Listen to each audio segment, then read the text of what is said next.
натиҷаҳои пешакии интихоботи вакилони маҷлиси намояндагони маҷлиси олии ҷумҳурии тоҷикистон эълон гардид. дар шаҳри душанбе комиссияи марказии интихобот ва райпурсии тоҷикистон натиҷаҳои пешакии интихоботи вакилони маҷлиси намояндагони маҷлиси олии ҷумҳурии тоҷикистонро ки санаи 2 марти соли ҷорӣ баргузор гардид эълон намуд. тавре раиси комиссия бахтиёр худоёрзода дар брифинг бо иштироки намояндагони ҳизбҳо, мушоҳидони байналмилалӣ ва воситаҳои ахбори омма изҳор дошт, дар ҳавзаи ягонаи умумии ҷумҳуриявии интихоботӣ аз рӯи рӯйхати ҳизбҳои сиёсӣ ба тарафдории ҳизби аграрии тоҷикистон 986887 нафар ё худ 21%, ба тарафдории ҳизби демократии тоҷикистон 237563 нафар ё худ 5.1%, ба тарафдории ҳизби ислоҳоти иқтисодии тоҷикистон 595281 нафар ё худ 12.7%, ба тарафдории ҳизби коммунистии тоҷикистон 89738 нафар ё худ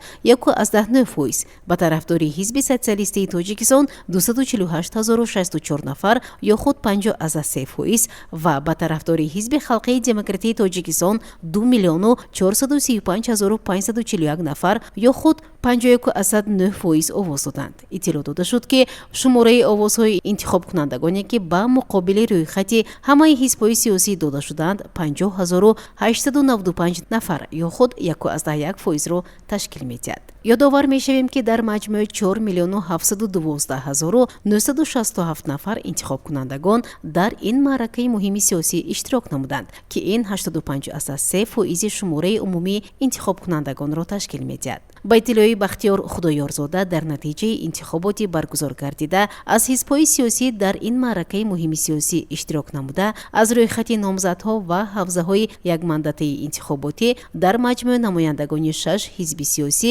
вакили маҷлиси намояндагон интихоб гардиданд. иброз гардид, ки интихобот ошкорою шаффоф, ба таври озод ва дар асоси алтернативӣ баргузор гардида, дар он аксари интихобкунандагон бо дарки масъулияти баланди шаҳрвандӣ иштирок намуданд.